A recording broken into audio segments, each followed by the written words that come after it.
Hello dear students, कैसे हैं आप सब। उम्मीद करते हैं आप स्वस्थ होंगे, मस्त होंगे। स्वागत है आपका हमारे यूट्यूब चैनल हिंदी पाठशाला में और साथ ही इंग्लिश सीखने के इस नए सफ़र में। जैसा कि पिछली वीडियो के जैसे मैं इस वीडियो में भी यही कहूँगा कि हमारे चैनल पर आपको हिंदी और अंग्रेजी दोनों ही लैंग्वेजेस में पढ़ाए जाते हैं और साथ ही इतने सरल भाषा का उपयोग तो किया ही जाता है ताकि आपको वीडियो में कोई भी टॉपिक समझने में बिल्कुल भी परेशानी ना हो। डियर स्टूडेंट्स, बात करेंगे आज की वीडियो में हम पार्ट्स ऑफ स्पीच की। स्टूडेंट्स, इसे हिंदी में तो सबसे पहले आप ये जान लीजिए, इसे हिंदी में कहते हैं शब्द भेद। इसके साथ ही हम डिफिनीशन यानी परिभाषा और एग्जाम्पल यानी उदाहरण के साथ सारी चीज़ें समझेंगे। Dear students, parts of speech के अंतर्गत हम इसके 8 भाग, जैसे कि आप यहाँ पे देख रहे हैं, noun, pronoun, adjective, verb, adverb, preposition, conjunction और इंटरजेक्शन के बारे में बात करेंगे। आई होप स्टूडेंट्स ये वीडियो आपको पसंद आएगी। तो चलिए स्टार्ट करते हैं आज की वीडियो। तो जैसा कि यहाँ पे आप देख रहे हैं पार्ट्स ऑफ स्पीच। तो डियर स्टूडेंट्स, मैंने स्टार्टिंग में ही कहा था कि इसको हिंदी में शब्द भेद कहते हैं। क्लियर है? तो देखिए, आइए हम इसके डिफिनेशन यानी परिभाषा को देखते हैं। दोस्तों, इसकी परिभाषा है all English word are divided into 8 groups, यानी सभी अंग्रेजी के शब्दों को 8 समूहों में बांटा गया है। They are called part of speech, उन्हें शब्द भेद यानी पार्ट ऑफ स्पीच कहते हैं। क्लियर है? जैसा कि अब यहाँ पे सवाल ये बनता है कि how many type of part of speech, या फिर how many kind of part of speech. तो जैसा कि यहाँ पे आप देख रहे हैं, noun, pronoun, adjective, verb, adverb, preposition, conjunction और इंटरजेक्शन। तो स्टूडेंट्स, पहले नंबर पे यहाँ पे आता है नाउन, यानी जिसे हिंदी में कहते हैं संज्ञा। तो यहाँ पे इसकी डिफिनेशन देख लेते हैं। नाउन इज, ठीक है, सबसे पहले नाउन और इसके आगे हम इज लिख देंगे, इज, ठीक है। Noun is name of person, place, animal, idea और फीलिंग, यानी संज्ञा किसी व्यक्ति, स्थान, वस्तु, विचार या भावना के नाम को ही संज्ञा कहते हैं। ठीक है। इसके एग्जाम्पल्स यानी कुछ उदाहरण आप देख लीजिए, जैसे कि राम, इंडिया, ऑनेस्टी और टेबल। ठीक है। और जैसा कि आप यहाँ पे वाक्य प्रयोग के रूप में भी हम यहाँ पे देख सकते हैं। तो वाक्य प्रयोग के रूप में यहाँ पे एक सेंटेंस वाक्य दिया हुआ है, राम इज गुड बॉय, यानी इसका अर्थ क्या हुआ कि राम एक अच्छा लड़का है। ठीक है। तो यहाँ पे राम जो है, राम हो गया आपका संज्ञा यानी नाउन। क्लियर है दोस्तों? चलिए आगे बढ़ते हैं। डियर स्टूडेंट्स, दूसरे नंबर पर आता है प्रोनाउन, यानी इसे हिंदी में कहते हैं सर्वनाम। तो आइए इसकी डिफिनेशन यानी परिभाषा देख लेते हैं। तो प्रोनाउन, और ऐसा कि जैसा कि मैंने पहले भी कहा था कि यहाँ इसके आगे मैं लिख दूंगा इज। प्रोनाउन इज, ठीक है, और used in place of a noun to avoid repetition. ठीक है। तो जैसा कि संज्ञा के स्थान पर प्रयोग किया जाता है ताकि दोहराव ना हो, यानी जैसे कि संज्ञा है राम, सीता, तो वहाँ पे क्या हो लगाएगा, ही लगा दिया जाएगा, सी लगा दिया जाएगा। ठीक है। तो वही होता है। तो जैसे कि यहाँ पे आप एग्जाम्पल और उदाहरण देख लीजिए। ठीक है। उदाहरण के रूप में यहाँ पे है ही, शी, इट, वी और दे। ठीक है। और वाक्य प्रयोग में हम सर्वनाम यानी प्रोनाउन को कुछ इस तरह देखेंगे। तो जैसे कि यहाँ पे वाक्य प्रयोग में दिया हुआ है एक वाक्य, सी इज डांसिंग। तो दोस्तों यहाँ पे प्रोनाउन जो है वो सी है। ठीक है। अब सी कैसे है, तो यहाँ पे दे सकता था सीता इज डांसिंग। क्लियर है? Sita is dancing, Gita is dancing, Radha is dancing, यानी जो भी हो कि वह नाच रही है। तो दोस्तों ये जो वह है, दिस इज कॉल्ड प्रोनाउन, यानी इसे ही सर्वनाम कहते हैं, जो नाउन के जगह पर इस्तेमाल होता है, या फिर जिसका इस्तेमाल हम नाउन के जगह पे करते हैं, ताकि बार बार हमको, जैसे हम लोग किसी कहानी पढ़ते हैं तो बार बार हमको उसमें पात्र हो जो भी हो, या फिर जो भी नाउन हो, जो भी नाम हो, उसका बार बार नाम न लेना पड़े। ठीक है। क्लियर है?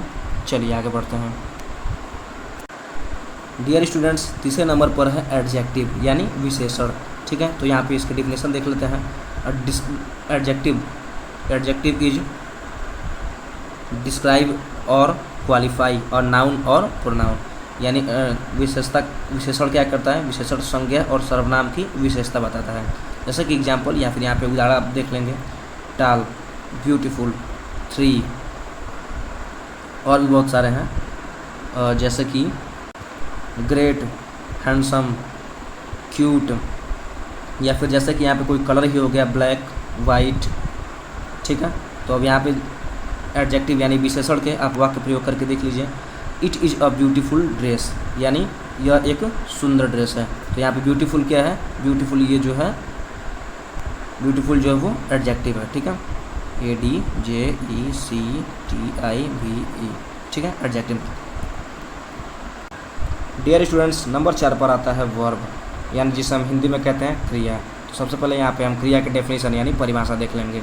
तो वर्ब इज, ठीक है, वर्ब इज शोज एक्शन और स्टेट ऑफ बीइंग, यानी क्रिया किसी कार्य या अवस्था को दर्शाती है। जैसे कि आप एग्जाम्पल और उदाहरण आप देख लेंगे, गो, प्ले, इज, आर। और जैसा कि अब यहाँ पे इसके वाक्य प्रयोग करके देख लेंगे हम, दे आर प्लेइंग फुटबॉल, यानी वे फुटबॉल खेल रहे हैं।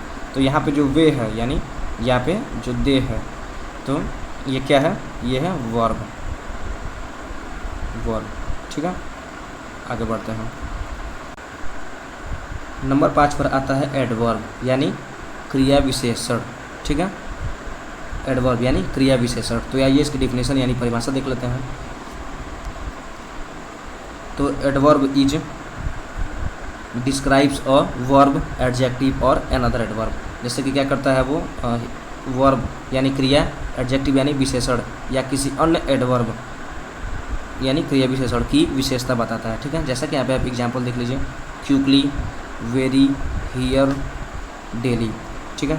और यहाँ पे वाक्य प्रयोग इसका कैसे करेंगे, एडवर्ब के हिसाब से। तो वाक्य प्रयोग में यहाँ पे हो जाएगा आपका सी सिंग्स स्वीटली, यानी वह बहुत मधुर गाती है, ठीक है, वह मधुर गाती है यानी मीठा गाती है।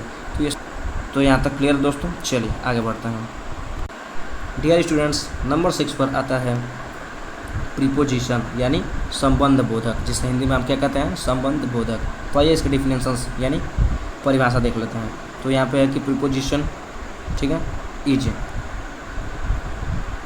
Shows relation of a noun और प्रोनाउन विथ अदर वर्ड्स, यानी प्रीपोजिशन या संबंध बोधक क्या करता है, संज्ञा या सर्वनाम के संबंध वाक्य के अन्य भागों को बताता है, ठीक है। जैसे कि यहाँ पे इसके कुछ एग्जाम्पल से उदाहरण देख लेंगे, इन, ऑन, अंडर या विथ, ठीक है। और इसके वाक्य प्रयोग करके हम कैसे देखेंगे कि the pen is on the table, यानी कलम जो है वो कहाँ पे है, मेज पे है, ठीक है। तो यहाँ पे ऑन आपको दिख रहा होगा, ठीक है। तो ऑन, यही ऑन जो है वो संबंध बोधक यानी प्रीपोजिशन है, ठीक है, क्लियर है। आगे बढ़ते हैं। डियर स्टूडेंट्स, आई होप आपको सारी चीज़ें समझ में आ रही होंगी। यहाँ पे आप देख रहे हैं 7वें नंबर पे है कंजंक्शन, यानी समुच्चय बोधक, ठीक है। तो अब इसको डिफिनेशंस यानी इसकी परिभाषा देख लेते हैं यहाँ पे।